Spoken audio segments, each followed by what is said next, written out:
இது மகிமை நேரம். ஆண்டவரும் உலக ரட்சகருமாய் இருக்கிற இயேசு கிறிஸ்துவின் இணையற்ற பரிசுத்த நாமத்தில் மகிமை நேர நிகழ்ச்சிக்கு வந்திருக்கும் யாவரையும் நான் அன்போடு கூட வாழ்த்தி வரவேற்கிறேன். இந்த நாளிலும் 1 ராஜாக்கள் எழுதின புஸ்தகத்தை நாம் தியானிக்க போகிறோம். இந்த 1 ராஜாக்கள் எழுதின புஸ்தகத்தை எழுதின ஆசிரியர் யார் அப்படின்னா, தீர்க்கதரிசியாயிருக்கிற தீர்க்கதரிசி எரேமியா தான் இந்த 1 ராஜாக்கள் எழுதின புஸ்தகத்தை அவர் எழுதினவர். இவர் வாழ்ந்த காலம் கிறிஸ்துவுக்கு முன் 586 536 இடைப்பட்ட காலத்தில் இவர் வாழ்ந்திருக்கிறார். இதில் 22 அதிகாரங்கள் இருக்கிறது. வசனங்கள் 816 வசனங்கள் இதில் இருக்கிறது. இதனுடைய எபிரேய பதம் அல்ல எபிரேய வார்த்தை என்ன அப்படின்னா மலாக்கிம் என்று சொல்லப்பட்டிருக்கிறது. எபிரேயத்திலே ராஜாக்கள் என்று சொன்னால் மலாக் என்று சொல்வார்கள். ராஜா, மன்னர் என்று சொல்வார்கள். மலாக் அப்படின்னா மன்னர் அல்ல ராஜா. ஆகவேதான் இதற்கு மலாஹிம் என்கிற பதம் எபிரேயத்திலே பயன்படுத்தப்பட்டிருக்கிறது. இந்த ராஜாக்களுடைய புஸ்தகத்தில் என்ன சொல்லப்பட்டிருக்கும் அப்படின்னா, ராஜாக்களை குறித்து சொல்லப்பட்டிருக்கும். இஸ்ரவேலிலே எந்தெந்த ராஜா ஆண்டாரு, அவருடைய காலகட்டம் என்ன, அந்த ராஜாவுடைய பெயர் என்ன, அந்த ராஜாவுடைய காலகட்டத்திலே என்னென்ன காரியங்கள் நடைபெற்றது, அந்த ராஜா இருந்த காலகட்டங்களிலே என்னென்ன காரியத்தை கர்த்தர் செய்தார் என்று சொல்லி அந்த காலத்திலே நடந்தது எல்லாம் இதிலே நமக்கு சொல்லப்பட்டிருக்கும். இந்த ராஜாக்கள் எழுதின புஸ்தகத்திலே சொல்லப்பட்டிருக்கிற ஒரு காரியம்.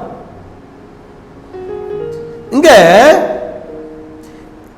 இந்த ராஜாக்கள் எழுதின புஸ்தகத்தில், 1 ராஜாக்கள் எழுதின புஸ்தகத்தில் இஸ்ரவேலுடைய மன்னராயிருக்கிற தாவீதுடைய மகன் சாலமோனை குறித்து சொல்லப்பட்டிருக்கிறது. அதுக்கு பிறகு சாலமோனுக்கு பின்னால வந்த அநேகருடைய மன்னருடைய காரியங்கள் சொல்லப்பட்டிருக்கிறது. முக்கியமான ஒரு காரியம் என்ன அப்படின்னா, முக்கியமான காரியம் என்ன அப்படின்னு என்ன காரியம் சொல்லப்பட்டிருக்கு அப்படின்னா, இங்க ஒரு தீர்க்கதரிசி குறித்து சொல்லப்பட்டிருக்கும். இஸ்ரவேலிலே இருந்த ஒரு வல்லமையான ஒரு தீர்க்கதரிசி, ஒரு ப்ராஃபட், ஒரு தீர்க்கதரிசியை குறித்து இங்கு சொல்லப்பட்டிருக்கும். அந்த தீர்க்கதரிசி யார் அப்படின்னு சொன்னா, தீர்க்கதரிசி யார் அப்படின்னா எலியா என்கிற ஒரு தீர்க்கதரிசி. இஸ்ரவேலிலே மிகவும் வல்லமையான ஒரு தீர்க்கதரிசி, கர்த்தரால் வல்லமையாக பயன்படுத்தப்பட்ட ஒரு தீர்க்கதரிசி, ஆண்டவரால் வல்லமையாக பயன்படுத்தப்பட்ட ஒரு தீர்க்கதரிசி, கர்த்தரால் வல்லமையாக பயன்படுத்தப்பட்ட ஒரு தீர்க்கதரிசி. ஆகாப் ராஜாவின் இடத்தில் போய் சொல்கிறார், என் வாக்கின்படி இன்று இந்த தேசத்துடைய மழையும் பனியும் பெய்யாதிருக்கும் என்று கர்த்தருடைய ஜீவனை கொண்டு சொல்லுகிறேன். அதே ஆகாப் ராஜாவை பார்த்து சொல்கிறார், மழை வருகிறது, ரதத்தை பூட்டி புறப்பட்டு போ. மழை வருது, அவர் சொன்ன தேசத்துல மழை பெய்யுது. மழை பெய்யாதுன்னு கர்த்தருடைய ஜீவனை கொண்டு சொல்கிறேன். மழை பெய்யாம இருக்குது. கர்த்தர் சொன்னதை தைரியமாய் சொன்ன ஒரு தீர்க்கதரிசி, கர்த்தர் சொன்னதை தைரியமாய் சொன்ன ஒரு தீர்க்கதரிசி இந்த எலியா தீர்க்கதரிசி. இந்த காரியம் இந்த புஸ்தகத்தில் எழுதப்பட்டிருக்கிறது. ஆகாபை பார்த்து சொல்கிறார், இஸ்ரவேலை கலங்க பண்ணுகிறவன் நீ அல்லவா? கர்த்தரை விட்டு பாகாலை பின்பற்றும்படியாக ஜனங்களை அழைத்து செல்கிறவன் நீ அல்லவா? வல்லமையான ஒரு தீர்க்கதரிசி, கர்த்தரால் நடத்தப்பட்ட ஒரு தீர்க்கதரிசி இந்த 1 ராஜாக்கள் புஸ்தகத்தில் சொல்லப்பட்டிருக்கிறது. இன்னைக்கு நம்முடைய வாழ்க்கை, நம்முடைய அனுபவம், கர்த்தரால் நாம் நடத்தப்படுகிறோமா? கர்த்தரால் நடத்தப்படுகிறோமா? நம்ம ஜெபம் பண்றோம், ஓகே, சந்தோஷம். பைபிள் வாசிக்கிறோம், வேதத்தை வாசிக்கிறோம், ஜெபிக்கிறோம், ஓகே. ஆனா நம் ஜெபிக்கிறோம், ரொம்ப நேரம் ஜெபம் பண்றோம் சில நேரங்கள்ல. ஆனால் நம்முடைய ஜெபத்திலே ஒருமுக சிந்தை இருக்கிறதா? It is important. வேதம் வாசிக்கிறோம், ஒருமுக சிந்தை இருக்கிறதா? பயத்தின் எண்ணமும் பயத்தின் ஆவியும் ஒருவனுக்குள் இருந்து கொண்டு அவன் ஜெபம் பண்ணினால், வேதம் வாசித்தால் அந்த பயமே அவனை கொண்டு விடும். அந்த பயமே அவனை கொண்டுரும்.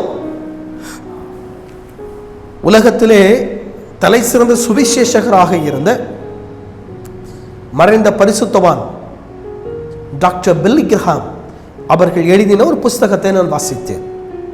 கொல்லும் 7 கொடிய பாவங்கள், அதில் பயம் ஒன்று. அவர்கள் எழுதின கொல்லும் 7 கொடிய பாவங்கள், அதில் பயம் ஒன்று.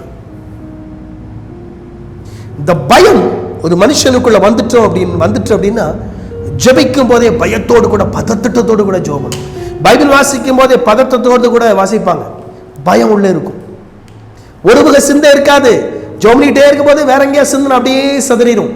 பயம், பயத்தின் எண்ணம், பயத்தின் ஆவி. இந்த எலியாவுக்குள்ள அது இல்லவே இல்லை. தைரியமாய் சொன்னார். கர்த்தருடைய வார்த்தையை தைரியமாய் சொன்னார். இன்னைக்கு நமக்குள்ள பயம் இருக்குதா? கர்த்தருடைய வார்த்தையை மற்றவர்களுக்கு சொல்லுவதற்கு நாம் பயப்படுகிறோமா? கர்த்தருடைய வார்த்தை என்ன? as a gospel, சுவிசேஷம். அது ஒரு வார்த்தை. அந்த சுவிசேஷம் மனிதனை உருவாக்கும். அந்த சுவிசேஷம் மனிதனை மாற்றும். அந்த சுவிசேஷம் மனிதனை நல்ல மனிதனாய் மாற்றும். எவ்வளவு பெரிய கெட்ட மனுஷனாய் இருந்தாலும் அந்த சுவிசேஷம் ஒரு மனிதனுக்குள்ளே போகும்போது அதனை மாற்றும். அந்த மனுஷனுக்கு அதை மாற்றத்தை கொண்டு வரும். அந்த மனுஷனுடைய வாழ்க்கையில மாற்றத்தை கொண்டு வரக்கூடியதான் சுவிசேஷம், காஸ்பல். இன்னைக்கு அதை நம்ம சொல்றோமா? பிரசங்கிக்கிறோமா காஸ்பல? மற்றவங்களுக்கு காஸ்பல் சொல்றோமா? வேலை பார்க்கிற இடத்துல போகும்போது வரும்போது இயேசுவை பற்றி அறிவிக்கிறோமா? சுவிசேஷம் அறிவிக்காத எந்த ஒரு மனிதனும், சுவிசேஷம் அறிவிக்காத எந்த ஒரு கிறிஸ்தவனை அல்ல. அவன் நீரோட்டத்தில் ஓடுகிற சத்தமீனுக்கு சமானம். அவன் எதிர்நீச்சல் போட்டு ஓடுகிற மீனாக அல்ல, நீரோட்டத்திலே நீர் போகிற போக்கிலே, நீரோட்டம் ஓடுகிற போக்கிலே போகிற சத்தமீனுக்கு அவன் சமானம். சுவிசேஷத்தை, இயேசுவை குறித்து அறிவிக்காத எந்த ஒரு மனிதனும் கிறிஸ்தவன் அல்ல. he is not a Christian, she is not a Christian. சுவிசேஷத்தை அறிவிக்கிற ஒருவனை கிறிஸ்தவன். தைரியமாய் கர்த்தருடைய வார்த்தையை அறிவிக்கிறவனை கிறிஸ்தவன். இந்த எலியா கர்த்தருடைய வார்த்தையை தைரியமாய் அறிவித்தார். கர்த்தர் சொல்லுகிறார், தைரியமாய் அறிவித்தார். நீங்க காஸ்பல்ல தைரியமா இருப்பீங்க. ஏன் அடிப்பாங்க வாங்கி என்ன அடிபடனால என்ன? கிறிஸ்துவுக்காக ரத்தத்தை சிந்தின ஆண்டவர், நமக்கு ஜீவனை கொடுத்த ஆண்டவருக்காக ஒரு அடி வாங்குறல என்ன?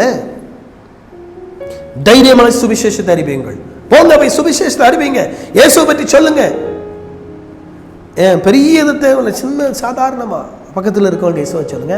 இல்லை பைக் வச்சிருப்பீங்க, எல்லாரும் பைக் வச்சிருப்போம், பைக்கில் போகிறோம், பஸ்ஸில் போகிறோம், பக்கத்தில் உங்க மெதுவாக பயிற்சி கொடுத்து இயேசுவை அறிவிங்க. இயேசுவை நண்பர் சொல்லுங்க. நான் சொல்றேன் இன்னைக்கும் சொல்லிக்கிட்டு இருக்கேன். அதனால தான் உங்கள்கிட்ட சொல்றேன். கண்டிப்பா ஒரு நாள்ல ஒரு ஆளுக்காக காஸ்பல் சொல்லுங்க. எப்படியா, எந்த வகையில சொல்லி பிரீச்சிங் டு காஸ்பல்.